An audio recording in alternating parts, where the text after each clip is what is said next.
yeah, it was a good time. We woke up. Well, Phil wasn't hungover. I was dying. I was like, oh shit, so hungover, like 10 out of 10, head pounding, boom, boom, boom.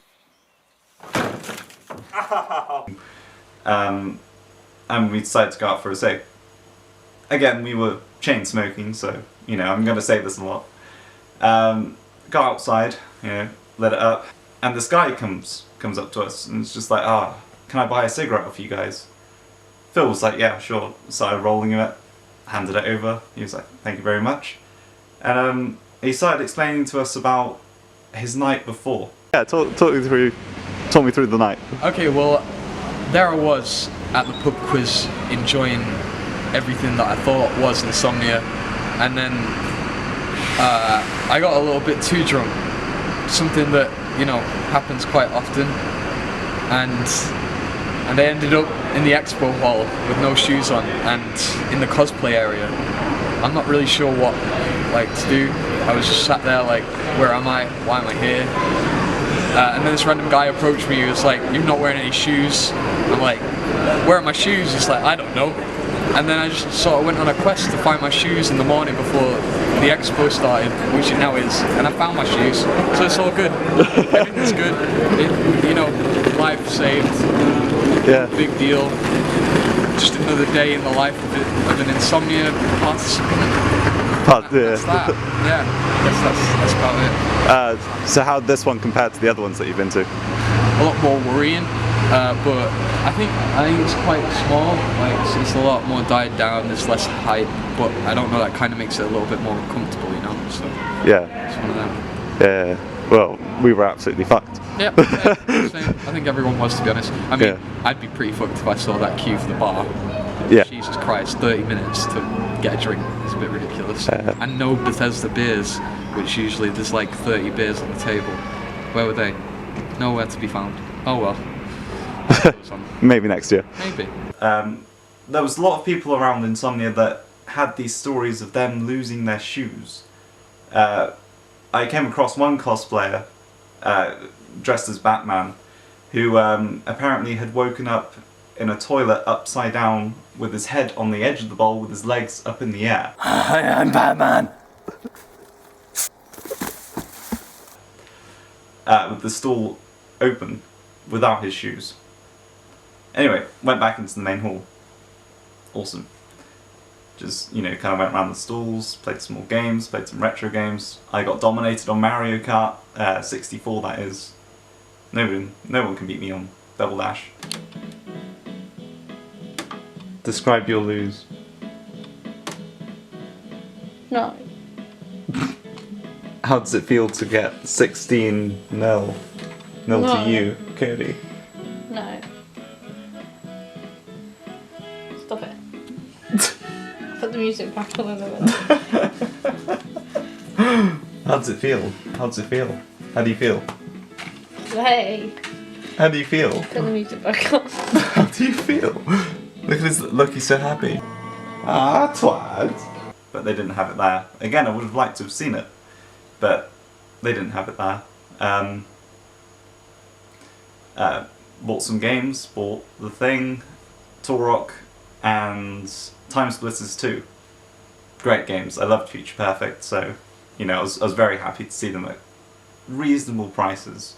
Especially seeing though the discs are pretty much brand new. There's no scratches on them at all. Part of getting over the heavy night last night, went out for another cigarette. Phil was here. And when we were out there, we met Will again. He looked like he was hanging. He looked like he was proper suffering. And he's saying, "Oh, have you guys got a phone?" I had a phone, it has no credit. Phil had a phone, it had no charge. And apparently it costs you like £5 to charge your phone or something like that. It was pricey to charge your phone. There was actually a thing near it, like a little eating area that had some sockets which I'd kind of been using to charge my camera. Yeah. But yeah, anyway, so I was like, look, I got my laptop. Let's just, you know, Facebook message them and see what happens. You know, see if they reply. He was like, yeah, that sounds great. And because he'd been wrecked the first night and he got wrecked the second night, I really wanted an interview with him. I really wanted to get a better insight into the world of Will. He said, you know, understandably, dude, I'm way too rough to be doing this sort of thing. I don't mind doing a spoken interview, so I was like, okay, you know, I'll just ask you about your night.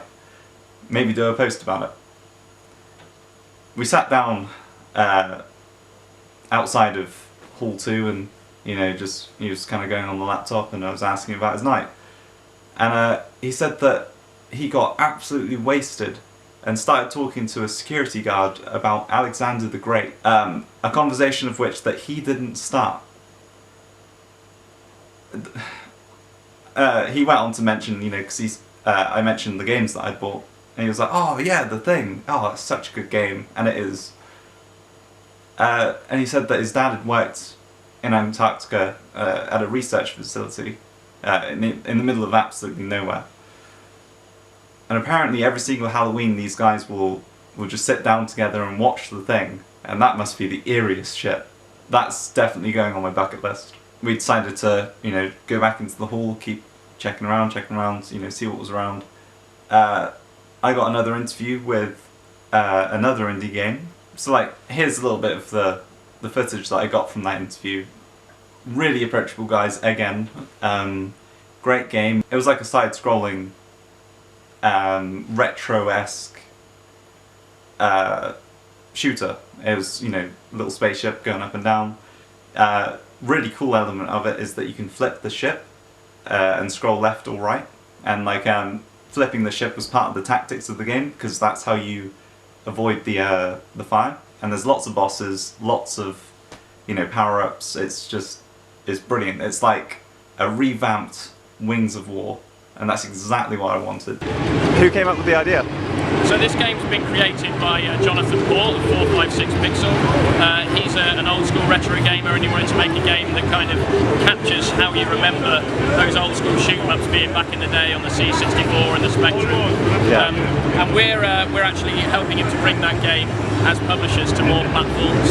So we've got it greenlit for Steam and PS4 and Xbox, and it's going to be on Android and iOS. Yeah. And then we've got a Kickstarter around February to help us sort of get the funds to take that over the line. Like, I like that it's inspired by, you know, like proper Genesis games and all that. Yeah, that's right. So my dad was in the industry back in the 1980s and published a lot of games like Iridium and Cybernoid, Synapse, proper old school shoot 'em ups. Yeah. So this game's kind of inspired by those kind of games.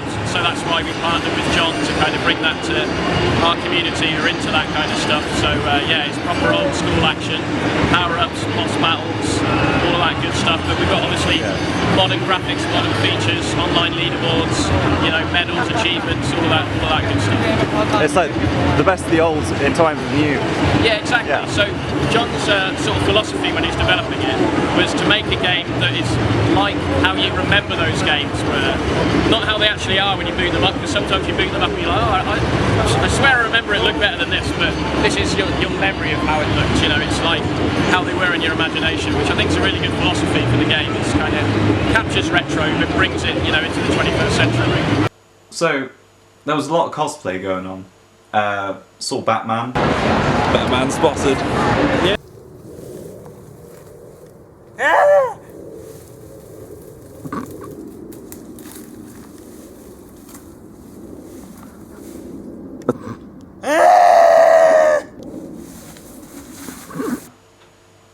You know, just ambling about. There was a guy with a chicken mask on with a sword.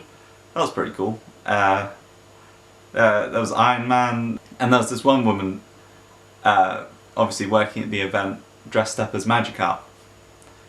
Now, I've never been sexually attracted to Magikarp before, but goddamn, I mean, I want to see her evolution as well.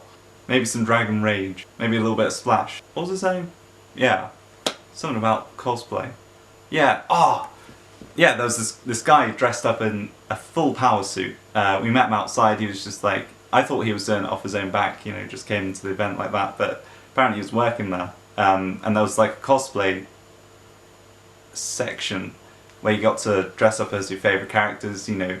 I believe they were even offering to let people dress up in the suit. That would have been really cool. Then again, the section was quite busy, and you know, we were trying to muscle our way through it and get to see kind of a mix of everything. Nearby the cosplay tent, there was a rock band section. Rock band section was awesome. Like, you know, it had a proper stage, little audience set up, big speakers, guitar, drums, microphone. It was awesome to watch. However, I did notice that the applause was slightly louder from the speakers than it was from the audience. That was pretty much it for Insomnia. Insomnia 59, 59th Insomnia. Yeah, I hope they keep going. I hope people continue to enjoy doing what they do, which is gaming, drinking, and having a good time. Because that's kind of what Insomnia is all about. It's all about expanding the community, getting to know the people within the community, getting to know some game developers, you know, especially the indie section. I believe that was the best part of the whole event, to be honest. Because I got to see some cool new games, got a free copy of one, and you know, the people there are just awesome. Hopefully this is the first of many gaming conventions that I'll be going to and doing reviews on. We'll see what the new year holds, I suppose.